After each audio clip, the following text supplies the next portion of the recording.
Assalamualaikum warahmatullahi wabarakatuh. Perkenalkan, nama saya Fauzia Sukmawati Gunawan dengan NIM 04861797 dari Prodi Sistem Informasi.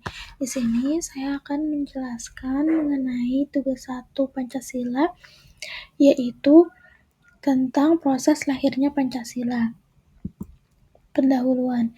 Pancasila merupakan dasar negara sekaligus pandangan bangsa Indonesia. Dasar negara ini tidak lahir secara tiba-tiba, melainkan melalui proses panjang dan perjuangan para pendiri bangsa. Sebelum kemerdekaan, para tokoh sudah berupaya mencari dasar yang dapat menyatukan seluruh rakyat Indonesia yang memiliki beragam suku, agama, dan budaya. Proses ini dimulai pada masa sidang Badan Penyelidik Usaha Persiapan Kemerdekaan Indonesia atau yang disebut BPUPKI tahun 1945. Pembentukan BPUPKI. BPUPKI, Badan Penyelidik Usaha Persiapan Kemerdekaan Indonesia, dibentuk oleh pemerintah kependudukan Jepang pada 29 April 1945 untuk mempersiapkan kemerdekaan Indonesia. BPUPKI resmi dilantik pada 28 Mei 1945 dan diketuai oleh Dr. Andes Rajiman Widyodiningrat. Struktur BPUPKI. Ketuanya Dr. Andes Rajiman Widyodiningrat, Wakil Ketua satunya Ichiban Yoshio, perwakilan Jepang, Wakil Ketua duanya Raden Panji Suroso. Jumlah anggotanya 62 orang, terdiri dari tokoh-tokoh nasional Indonesia dan beberapa perwakilan dari Jepang. Beberapa tokoh penting yang menjadi anggota antara lain Insinyur Soekarno, Dr. Andes Muhammad Hatta, Mr. Muhammad Yamin, Profesor Dr. Supomo, Kyai Haji Wahid Hasyim, Haji Agus Salim, Abi Kusno Cokro Suyoso, dan Ki Bagus Hadikusumo. Sidang BPUPKI. BPUPKI mengadakan 2 kali sidang utama. Yang pertama, sidang pertama 29 Mei sampai 1 Juni 1945 membahas tentang dasar negara Indonesia Merdeka. Sidang keduanya 10 sampai 16 Juli 1945 membahas rancangan Undang-Undang Dasar dan pembentukan panitia perancang.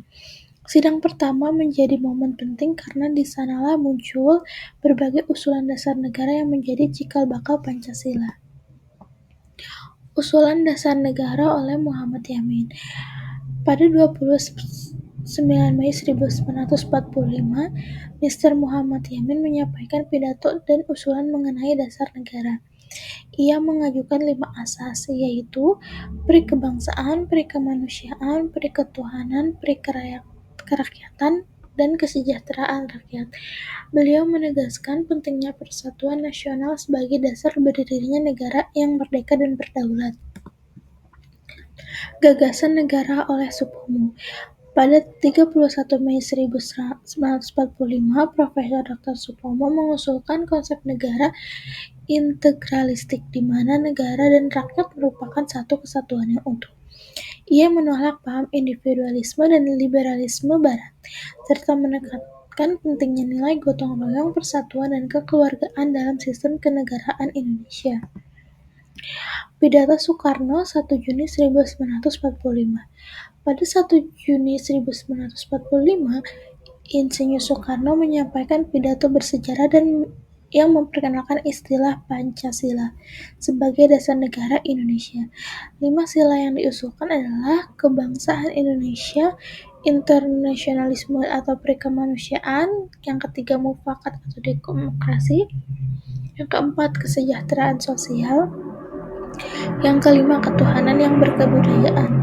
Soekarno juga menyarankan penyederhanaan menjadi trisila, sosionasionalisme, sosiodemokrasi, dan ketuhanan atau ekasila yaitu gotong royong. Pidato ini kemudian dikenang sebagai hari lahirnya Pancasila, yaitu 1 Juni 1945. Panitia 9 dan Piagam Jakarta.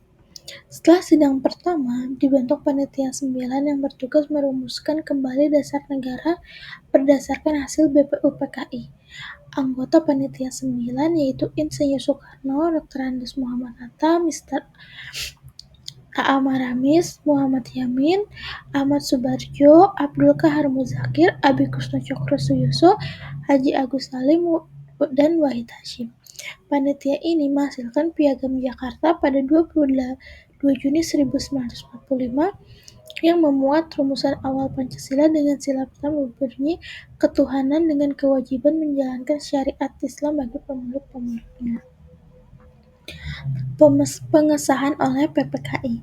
Setelah Indonesia memproklamasikan kemerdekaan pada 17 Agustus 1945, keesokan harinya 18 Agustus 1945, PPKI atau Panitia Persiapan Kemerdekaan Indonesia mengesahkan Undang-Undang Dasar 1945 dan menetapkan Pancasila sebagai dasar negara.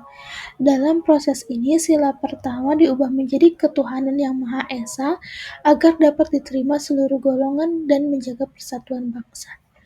Perubahan ini disepakati secara bijak oleh para tokoh demi keutuhan Negara Kesatuan Republik Indonesia. Nilai-nilai Pancasila yang tercermin. Dari proses lahirnya Pancasila tercermin nilai-nilai luhur seperti gotong royong dan musyawarah, semua keputusan diambil melalui diskusi dan mufakat. Persatuan dan toleransi. Perubahan sila pertama menunjukkan semangat menghormati perbedaan. Keadilan dan kemanusiaan menjadi dasar utama dari setiap usulan tokoh bangsa. Refleksi untuk generasi muda. Sebagai generasi muda, kita harus meneladani semangat para pendiri bangsa yang penuh toleransi dan semangat persatuan. Nilai-nilai Pancasila tetap relevan hingga kini, antara lain mendorong kita untuk menghargai keberagaman, menanamkan semangat gotong royong dan tanggung jawab sosial, menjadi pedoman moral dalam kehidupan pribadi, sosial, dan profesional. Penutup. Proses lahirnya Pancasila membuktikan bahwa negara ini lahir dari semangat kebersamaan, persatuan, dan cinta tanah air. Pancasila adalah hasil pemikiran mendalam yang menyatukan bangsa Indonesia dari berbagai latar belakang.